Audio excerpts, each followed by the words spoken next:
어떤 사람들은 자식을 키우면서 솔로몬 같이 되면 참 좋겠다, 이런 기대감들을 갖기도 합니다. 아마도 그것은 솔로몬의 지혜와 솔로몬이 누렸던 부와 영화를 염두에 둔 것이 아닌가 하는 생각을 합니다. 그런데 여러분, 정직하게 한번 생각해 보십시오. 정말 여러분의 자식들 솔로몬 같이 키우기를 원하십니까? 누군가 저에게 물으면 저는 단호하게 아니요라고 할 겁니다. 너무나 끔찍하고 한편으로 생각하면 너무나 많은 사람들을 힘들게 했던 사람이기도 하기 때문에. 솔로몬의 삶을 보면 우리가 아는 것처럼 애굽의 바로의 공주를 취한 것으로부터 시작해서 1000명의 여인들을 거느렸습니다. 그가 세상을 떠날 때가 되었을 때 여러분 한번 상상해 보십시오. 얼마나 많은 각 나라에서 온 여인들이 자기가 낳은 아들을 왕으로 세우려고 수단 방법을 가리지 않았을 것입니다. 물론 일찌감치 솔로몬은 르호보암을 자기의 후계자로 낙점을 했는지도 모르죠. 그런데 여러분 생각해 보십시오. 솔로몬의 아들 르호보암이 왕위를 이었습니다. 르호보암이 이스라엘 여인의 아들이 아니라 이방 여인 암몬 사람의 아들이었습니다. 그의 어머니 이름은 나아마였습니다. 우리는 르호보암이 솔로몬의 뒤를 이어 왕이 되어 17년 동안 다스리다가 조상들의 묘실에 들어갔다, 이렇게 성경이 말씀하고 있으면 그냥 아무 생각 없이 의심 없이 그냥 성경에 기록되어 있는 거니까 그냥 그대로 받아들이기 참 쉽습니다. 그런데 여러분, 조금만 한번 생각해 보세요. 솔로몬이 얼마나 이방 여인을 가까이 했길래 암몬 여인의 아들 르호보암이 왕위를 잇는단 말입니까? 그러니까 암몬 여인 나아마라고 하는 이름을 가진 르호보암의 어미가 솔로몬의 마음과 정신을 완전히 빼앗아 버렸는지도 몰라요. 그러니까 암몬 여인의 아들 르호보암을 후계자로 세워서 왕위를 잇게 만드는 거죠. 그러니까 이 여인의 영향력이 얼마나 컸겠나 우리가 충분히 짐작해 볼 수 있겠습니다. 우리가 성경을 읽으면서 느낄 때가 있겠지만 여인에 대해서 자세하게 말하는 경우도 흔치 않고요, 자주 언급하는 경우도 흔치 않습니다. 그런데 오늘 21절 말씀에 르호보암의 어머니의 이름이 나아마요 암몬 사람이라고 말하고 있고, 이때는 르호보암이 41세에 왕위에 오를 때였습니다. 그가 왕이 될 때 그 어머니는 나아마요 암몬 사람이더라, 이렇게 말합니다. 31절 말씀에 르호보암이 이제 조상들과 함께 자니, 이렇게 표현하고 있는데, 그때에 또 그의 어머니는 나아마요 암몬 사람이더라, 이렇게 말하고 있습니다. 르호보암이 41세에 왕의 자리에 오르게 될 때도 나아마라고 하는 이름을 밝히고 암몬 사람이라고 했고, 르호보암이 세상을 떠날 때도 그의 어머니의 이름은 나아마요 암몬 사람이다, 이렇게 말하고 있습니다. 이 말은요, 열왕기 기자가 하고 싶은 말이 있는 거예요. 그 내용이 뭔가 하면 르호보암이 왕의 자리에 오를 때 막강한 영향력을 행사한 사람이 암몬 사람, 그의 어머니였고, 세상을 떠날 때도 역시 르호보암의 어머니의 이름을 밝히고 있는 것은 르호보암이 왕위에 오르는 순간부터 세상을 떠나는 그 순간까지 계속해서 이 유다의 정치와 종교에 영향을 미친 사람이 나아마 암몬 사람이었다는 것을 지금 말하고 있는 거예요. 그러니까 암몬의 이 종교와 그리고 어떤 그 풍습이라든지 그런 정치적인 영향력이라든지 이런 것들이 유다에 굉장한 부정적인 영향을 미쳤을 것이라고 우리가 생각할 수 있습니다. 사실 르호보암은요, 다른 왕들과 이제 앞으로 등장하게 될 이스라엘이라든지 유다의 여러 왕들과 비교해 보면 그렇게 악한 왕이라고는 말할 수 없어요. 그래도 선한 부분이 있었거든요. 특별히 나쁜 짓을 한 것도 별로 없어요. 다른 왕들과 비교해 보면. 르호보암의 생애를 기록하고 있는 역대하사 11장에 있는 내용을 보면요, 르호보암이 적어도 왕이 된 지 3년 동안은 그의 백성들과 함께 다윗과 솔로몬의 길을 걸어갔다고 이렇게 말해요. 자기 할아버지 다윗에 걸어갔던 길을 르호보암이 갔어요. 솔로몬의 초창기 하나님 앞에 기도하면서 얼마나 겸손했습니까? 자기 아버지 솔로몬의 길을 따라갔다고 말하고 있어요. 그런데 시간이 지나면서 르호보암이 변질되고 타락하기 시작하는 거예요. 그러면서 우리가 미리 이야기한다면 오늘 25절 말씀에 르호보암의 통치 5년이 되었을 때 애굽왕 시삭이 예루살렘을 쳤다 이렇게 말합니다. 적어도 르호보암의 통치 3년 기간 동안은 할아버지 다윗과 아버지 솔로몬의 길을 걸어갔던, 신앙의 길을 걸어갔던 왕이 르호보암이에요. 그런데 5년이 되었을 때 애굽왕 시삭이 예루살렘을 치러 올라왔다고 했는데 그 원인이 뭔가 하면 유다의 죄악 때문이에요. 그러면 르호보암이 3년 동안은 할아버지 아버지 길을 따라가다가 5년의 애굽왕 시삭이 침략을 했으니까 2년 동안에 완전히 변질되고 타락하고 무너져 버리고 만 거예요. 여러분, 사람의 신앙이 무너지는 거 그렇게 오랜 시간 걸리지 않습니다.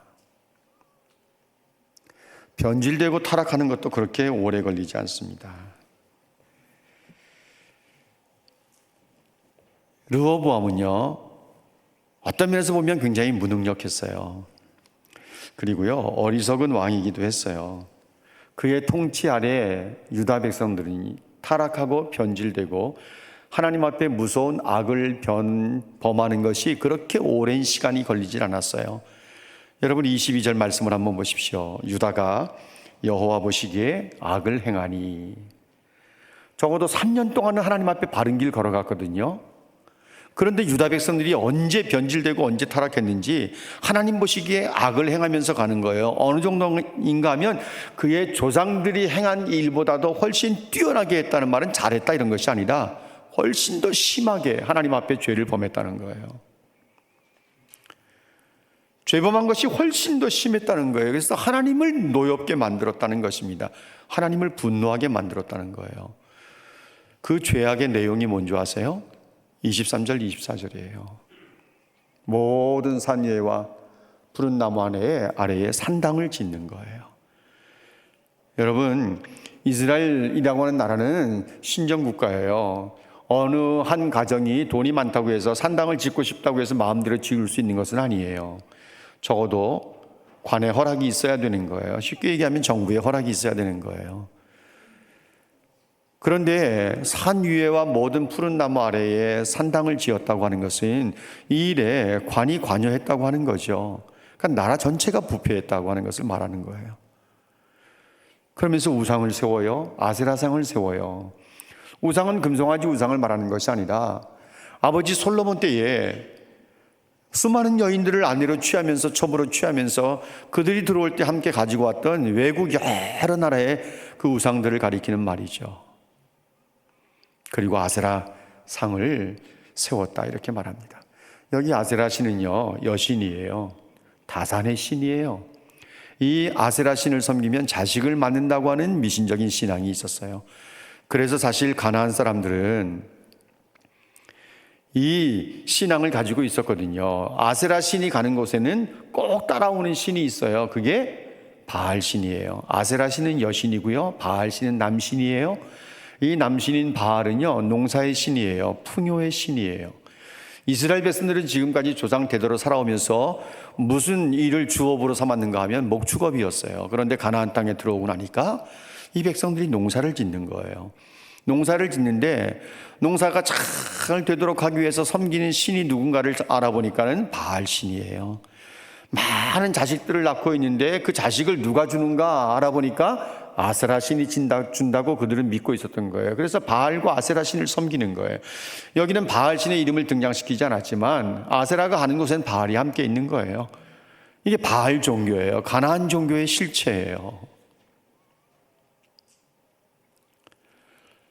거기에다가 24절의 말씀에 보면 남색하는 자들이 있었다 그랬어요. 남색이라는 말은 동성애 이렇게 생각하기 쉬운데 그렇게 생각해도 큰 잘못된 해석은 아니라고 우리가 말할 수 있지만 여기에서 말하고 싶은 것은요, 동성애라기보다는요, 신전 안에서 혹은 성전에서 산당에서 가나안 사람들의 주로 사용하는 방법이 뭔가 하면 제사를 드릴 때 자신들이 섬기는 신을 즐겁게 만들어야 복을 준다, 이런 신앙이 있었기 때문에 제사를 드리러오는 남자든 여자든, 여자는 미동과 함께 남자와 함께 몸을 섞고 남자들은 여사제와 함께 몸을 섞어서 자신들이 원하는 복을 받기를 누리는, 원하는 그 신들을 즐겁게 만들어서 자기들이 원하는 복을 받기를 원하는 거예요. 그래서 산당 안에서 신전 안에서 온갖 추하고 더러운 남녀 간의 몸을 섞는 미동과 여사제들이,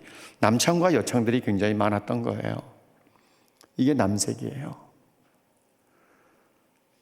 그러니 얼마나 타락한 것입니까? 북이스라엘에서도 쉽게 찾아보기 힘든, 여로보암 때 쉽게 찾아보기 힘든 죄악이 남유다 때, 솔로몬의 아들 때 한참 진행이 되었어요. 그것도요, 하나님을 잘 섬기던 시간이 3년이고 하나님의 징계로 전쟁이 일어날 때는 5년일 때인데 결국은 2년 동안에 이 유다가 완전히 하나님의 진노를 사는 일을 하는 것입니다. 그러면서 가나안 족속들은 죽이거나 쫓아내버렸는데 그들의 신앙과 종교와 풍습은, 그들의 정신은 그대로 물려받아가지고요, 온갖 가증스러운 일들, 하나님의 백성들이라고 할 때 그들이 하기에는 가증스러운 일들을 너무너무 많이 하는 거예요. 예수 믿는 사람들이 오늘날에도 역시 부정을 행하거나 불법을 행하거나 불의를 행하거나 위증을 하거나 거짓말하거나, 마치 포괄적 차별금지법이 이루어지는 것이 현대에 맞는 것이라고 하는 잘못된 생각들을 가지고 있으면서 굉장히 인권을 생각하고 사람의 존엄성을 존중히 여기는 것처럼 포장해서 나오는 것들이 전부 다 가증스러운 짓들이죠.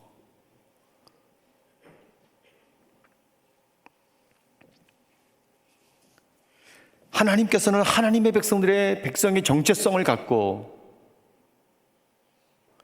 이들이 가나안 땅에 들어와서 거룩하고 순결한 삶을 살기를 원했고, 하나님이 원하시는 것은 하나님의 백성들이 가나안 땅에 들어와서 그들과 함께 섞이지 않는 삶을 사는 것이었어요. 이것은 우리 주님이 다시 오시는 그날까지 세상에 살고 있는 모든 성도들에게 하나님께서 원하시는 것이 바로 그것입니다. 세상과 섞이지 말아라. 너희는 하나님의 백성들, 하나님의 자녀들, 크리스찬, 성도, 이런 정체성을 한순간도 잊지 않아야 되는 거죠. 세상 사람들과 섞이지 않아야 되는 거예요. 지난 10월 27일에 제자강성교회를 섬기는 박한수 목사가 설교하면서 여러분들이 보시기에 동성애가 죄가 아니면 죄가 아니라고 말하고 동성애가 죄라면 죄라고 말하십시오. 굉장히 울림이 있는 이야기예요. 많은 사람들이 쭈삣쭈삣하거든, 말하지 못하고. 동성애가 죄라고 말하면 시대 감각에 떨어지는, 포용력이 없는 사람인 것처럼 비춰지는 세상이 되어버리고 말았으니까 이게 희한한 세상인 거죠. 10년 동안 동성애와 싸우고 포괄적 차별금지법과 싸운 약사가 한 분 있습니다. 김지연이라고 하는 약사가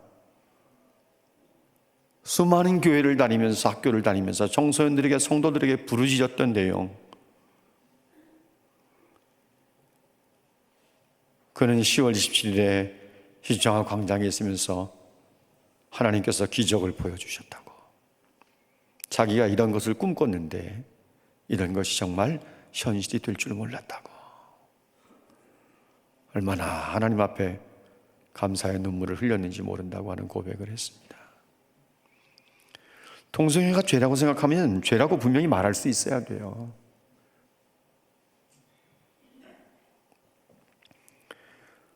오늘의 성도들이 신앙을 가지고 있고 교회를 나와서 예수를 믿는다고 하지만 세상 사람들과 섞여 있는 경우들이 얼마나 많이 있습니까? 이 내용을 보면서 참 이상한 것은요, 하나님의 성전을 출입하면서 하나님을 섬기는 백성들이 가득한 이 유다에 어떻게 이렇게까지 타락하고 이렇게까지 부패할 수가 있었을까?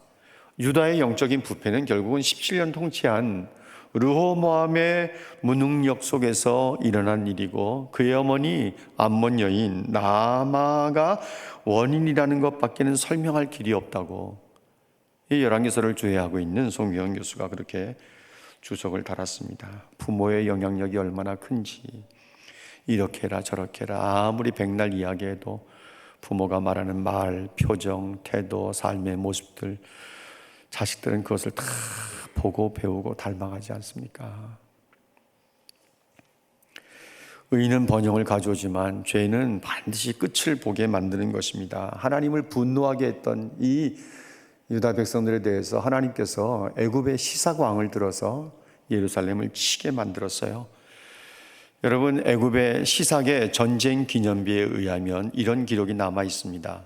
가나안을 정복하기 위해서 북이스라엘과 남유다의 150개 성읍을 공격했다 그랬어요. 그리고 계속해서 거듭해서 승리를 쟁취했고 마지막에는 예루살렘을 정복하려고 예루살렘을 둘러쌌다. 이런 기록이 지금 역사에 남아 있습니다. 오늘 25절 말씀에 보면 르호보암 왕 제5년에 애굽의 왕 시삭이 올라와서 예루살렘을 쳤다 이렇게 말합니다. 사실 시삭은 이 가나안을 정복하기 위해서, 이스라엘을 정복하기 위해서 애굽의 망명을 와 있던 여로보암을 굉장히 호의적으로 대했습니다. 그리고 솔로몬의 통치 끝 5년부터 이 리비아 귀족인 시삭이 애굽의 21대 왕조를 무너뜨리고 22대 왕조를 세우면서 가나안을 정복할 계획을 세웠습니다. 그리고 말씀드린 것처럼 여로보암을 호의적으로 대하고 그를 키워주기 시작하는 거죠. 그가 북이스라엘의 왕이 되었을 때 사실 시삭은 여로보암을 막 도와주기 위한 것이 아니었습니다. 시삭의 본심은 북이스라엘이나 남유다나 다 정복하기를 원했던 마음이 있었던 것이죠.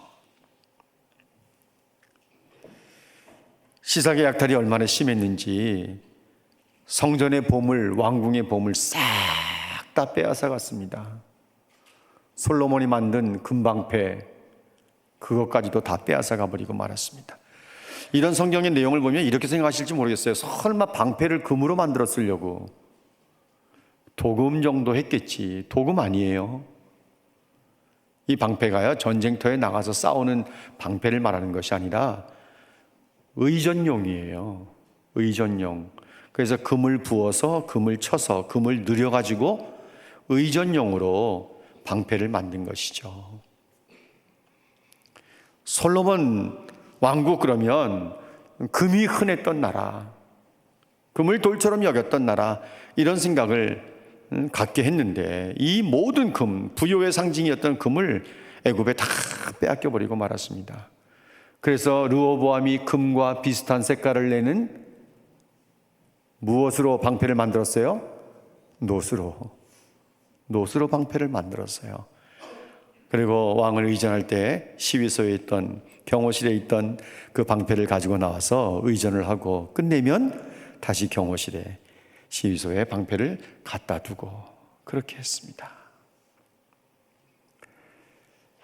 그러니까 한 세대가 지나가면서 그야말로 다윗의 왕조가 완전히 어떻게 보면 찌그러졌다고 할까요? 찌그러지게 되는 거예요. 르호보암과 여로보암의 평생에 항상 전쟁이 있었더라.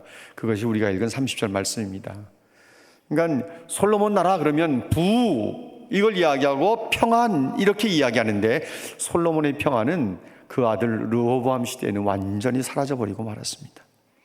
전쟁이 계속 되었으니까요. 그런데 여러분 생각해 보세요. 왜 하나님께서는 유다가 죄를 범하면서 하나님 앞에 하나님을 분노하게 만들었을 때 애굽의 바로 왕을 들어서 예루살렘을 치게 하셨을까? 아니 유다가 범죄했기 때문이 아니냐 이렇게 생각할 수 있어요. 그렇다면 이 유다를 범죄하게 만든 근본적인 원인의 책임은 누구에게 있는가? 성경을 한번 추적해서 들어갈 필요가 있는데 열왕기상 14장에는 그 내용이 정확하게 언급이 되어 있지 않습니다. 마치 르호보암에게는 아무런 죄가 없는 것처럼 유다가 타락해서 하나님을 분노하게 만든 것처럼 말하고 있는데, 같은 사건을 기록하고 있는 역대기에 있는 말씀을 좀 볼 필요가 있어요. 여러분 역대하 12장 1절 말씀 화면을 좀 보십시오. 역대하 12장 1절 말씀 같이 한번 읽어볼까요? 다 같이 읽겠습니다. 시작. 르호보암의 나라가 견고하고 세력이 강해지매 그가 여호와의 율법을 버리니 온 이스라엘이 본받은지라. 르호보암의 나라가 견고하고 세력이 강해지니까 어떤 일이 일어났어요? 교만해진 거예요. 교만해진 거예요. 르호보암만 그러겠습니까? 누구든지 생각한 것보다 어떤 일이 훨씬 잘 되거나 잘 살게 되거나 지위가 높아지거나 남을 지배하는 위치에 서게 되면 교만이라는 놈이 머리를 들고 나오게 돼 있거든요.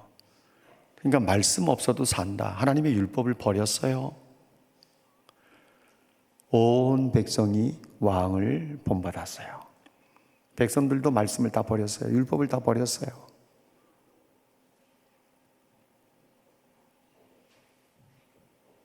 그때에 2절 말씀 보실래요?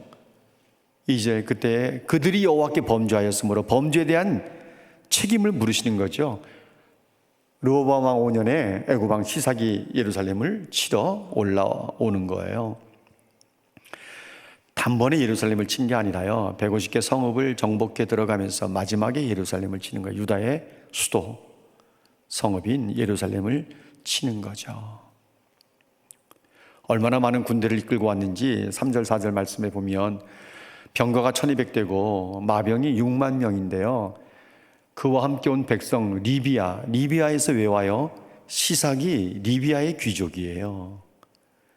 리비아 백성들을 끌고 왔어요. 숙이라고 하는 나라의 사람들을 끌고 왔어요. 숙이 어딘가 하면 지금 정확하게 알지는 못해요. 그런데 학자들은 아프리카의 야만족이다 이렇게 해석을 하고 있습니다.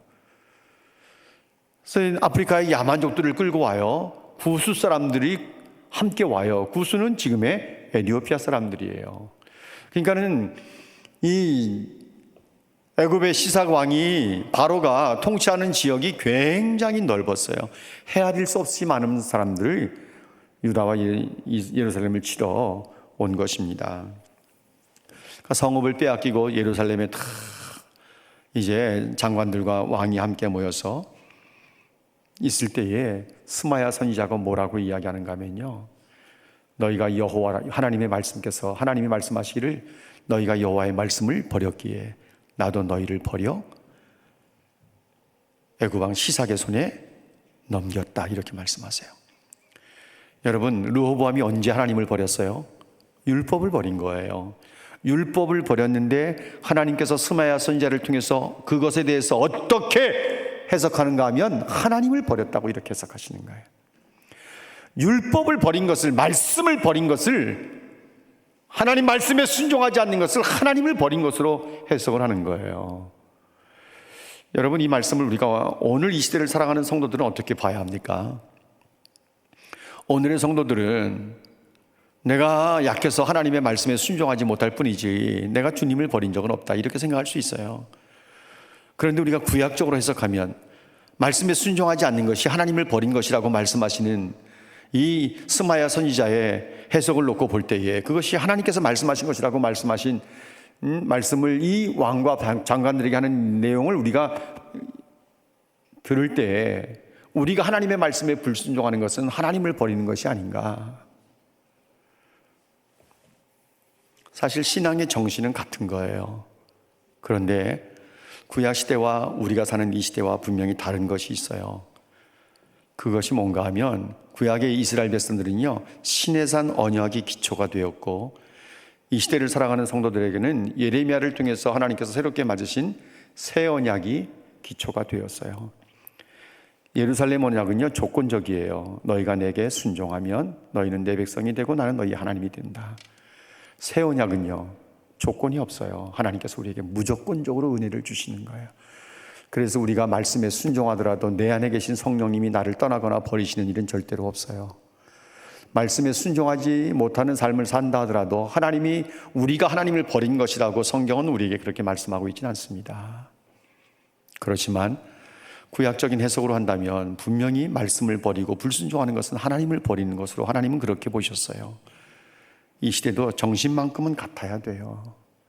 우리가 하나님의 말씀에 불순종하는 것을 너무나 가볍게 여기지 말아야 돼요. 그것은 하나님의 진노를 사게 되는 일인 것입니다. 이 말을 듣고 나서 왕과 장관들이 다 하나님 앞에 겸비합니다. 성경에 보면 그들이 겸비했다고 말해요. 겸비했다는 것은 납작 엎드렸다 겸손해졌다는 게 아니라 자기들의 잘못을 뉘우쳤다는 거예요. 하나님께서 그들의 잘못을 뉘우치는 것을 보시면서 뭐라고 말씀하시는가 하면 이들이 잘못을 뉘우쳤으니 내가 시삭이 그들을 멸하지 않겠으나 구원을 받기는 해도 조금 구원을 베풀겠다. 세 번역에서는요, 가까스로 구원을 얻게 하겠다, 이렇게 말씀을 하고 있습니다. 내 분노를 시삭을 시켜서 예루살렘에게 다 쏟지는 않겠다. 그렇지만 조금 구원하겠다. 세 번역에서는 가까스로 구원을 받게 하겠다. 그래서 시삭의 종이 되어 봐야 나를 섬기는 것과 세상 나라를 섬기는 것의 차이가 뭔지 이들이 알 거다. 그러면서 나오는 말씀이 9절이에요. 9절 말씀을 좀 보실래요? 9절이 이렇게 말합니다. 애굽 왕 시삭이 그 일이 끝난 후에 예루살렘을 쳐요. 성전의 보물과 왕궁의 보물들, 솔로몬이 만든 방패까지 싹 다 빼앗아 가는 거예요. 저렇게 된 것은요, 하나님께서 조금 구원을 베풀어 가까스로 구원받게 해주셨기 때문에 저런 일이 일어난 거예요. 그냥 유다를 시삭의 손에 완전히 붙이셨다면 너무나 많은 사람들이 목숨을 잃었을 거예요. 사랑하는 여러분, 하나님께서 모세를 통해서 앞으로 이스라엘이라고 하는 나라에 왕을 세우려고 할 때 반드시 왕에게 금기사항 3가지를 말씀하셨어요. 절대로 해서는 안 된다. 신명기 17장 16절 17절 말씀에 보면 첫째로 병마를 많이 두지 말라. 말을 많이 두지 말아라. 왜? 말이 많으면 이게 국력이에요. 국력이에요. 하나님을 의지하지 않게 되거든요. 여자를 많이 두지 말아라. 정신 헷갈리게 만드니까. 그 이방 신을 섬기게 만드니까. 하나님이 원하시는 길을 못 가게 만드니까. 여자를 많이 두지 말아라. 너 자신을 위해서 은금을 많이 쌓아두지 말아라. 돈의 위력 알잖아요. 돈 힘 알면 우리가 세상 즐기려고 하지 하나님 말씀 잘 안 들으려고 하거든요. 그래서 이 왕이 되는 사람에게 3가지 금기사항은 그거예요. 말을 많이 두지 말아라. 여자를 많이 두지 말아라. 금을 많이 두지 말아라. 그러면서 명령하신 내용이 한 가지 있답니다. 그게 뭔지 아세요? 오늘 이 시대를 살아가는 성도들 모두에게 주시는 말씀입니다. 신명기 17장 18절 말씀을 좀 보세요. 왕위에 오르거든 율법서의 등사본을 레위 사람 제사장 앞에서 책에 기록하여 율법을 기록한 책을 19절 말씀 옆에 두고 평생 옆에 두고 읽어서. 성경 읽지 않으면 하나님이 내게 원하시는 삶이 뭔지 알 수 있는 사람 없어요. 성경 읽지 않으면서 그리스도인답게 살기를 원한다고요? 아니요. 성경 읽지 않으면서 기도하면 세임 얻는다고요? 아니요. 성경 읽어야 말씀 속에서 하나님이 내게 원하시는 삶이 무엇인지를 알게 되는 것이기 때문에 성경을 읽어서 평생 율법책을 옆에 두고 읽어서 하나님 경외하기를 배우고 하나님 말씀을 지켜 행해야 한다. 그런데 르호보암은 뭘 버렸어요? 율법을 버렸어요.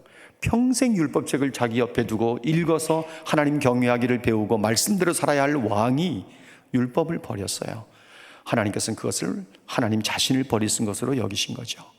그래서 진노하시는 거예요. 모든 유다 백성들이 왕을 닮았어요. 왕을 본받았어요. 그래서 하나님 앞에 번제하게 되고 하나님의 진노를 쌓게 되는 거예요. 만일 왕이 르호보암이 율법책을 평생 자기 옆에 두고 읽으면서 여호와 경외하기를 배우고 말씀에 순종하며 살았더라면 20절 말씀에 뭐라고 말씀하는 줄 아세요? 교만하지 않게 될 것이다. 좌로나 우로나 치우치지 않게 될 것이다. 그와 그의 후손이 왕 위에 있는 날이 장구하리라. 이 말씀을 우리에게 적용시킨다면 너와 네 후손이 잘 되는 복을 받을 것이다. 이런 말씀이에요. 사랑하는 여러분, 사업하는 사람들, 장사하는 사람들, 아니 모든 성도들 늘 하나님의 말씀인 성경을 옆에다 두시고 매일매일 읽으셔야 돼요. 하나님 경외하기를 배우셔야 돼요. 많이 아는 척 하지 마시고요. 제발 많이 아는 척 하지 말고 날마다 성경을 읽어서 매일매일 말씀하시는 하나님의 음성을 들으면서 그 말씀에 순종하며 살아야 돼요. 그래야 장사하는 사람들도 사업하는 사람들도 정직해질 수 있고 직장 생활하는 사람들도 정직해질 수 있고 불의와 부정 불법 행하지 않을 수 있는 거죠. 성도들도 마찬가지고 목회자들도 마찬가지고 말씀을 자기 옆에 두고 매일 읽고 말씀을 읽어가면서 하나님이 원하시는 것이 무엇인가를 배워야 되고 말씀에 순종해야 되고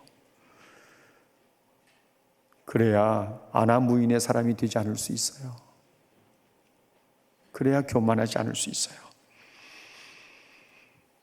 우리가 갖고 있는 모든 것들 많은 것처럼 생각이 되어도요 한순간에 날아가 버릴 수 있습니다.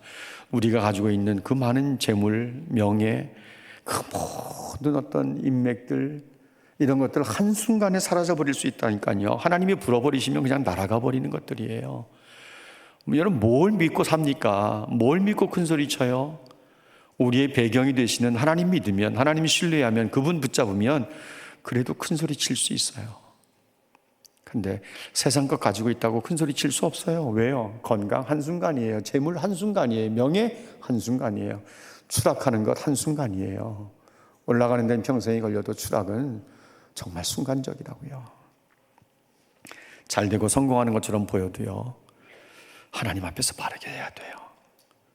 제가 어제 어느 교회 임직식 권면하기 위해서 갔다가 그 예배당 입구에 써있는 마음 쓰인 플레이어라고 써있는 현수막을 봤어요. 기도하는 엄마들.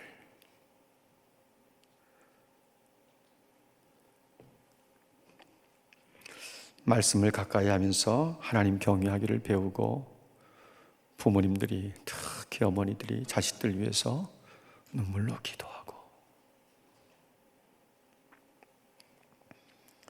기도하는 어머니가 되어야 돼요. 우리의 신앙의 자세 모범 기도가 자녀들을 살리게 되고 자녀들을 복된 인생으로 만들어 갈 줄로 믿습니다. 초대 교부였던 암브로시우스, 황금의 입이라고 하는 별명을 가진 암브로시우스가 이런 이야기했습니다. 기도의 자식은 망하는 법이 없습니다. 기도의 자식. 기도를 먹고 자란 자식들은 망하는 법이 없다는 거예요. 누가 기도해야 돼요? 결국은 어머니들이 기도해야 돼요. 아버지들이 기도해야 돼요. 아무리 힘들고 어려워도 말씀대로 순종하면서 이 한 주간도 하나님의 백성으로서의 정체성을 잊지 않고 승리하는 삶을 살아가는 성도들이 되시기를 주님의 이름으로 축복합니다.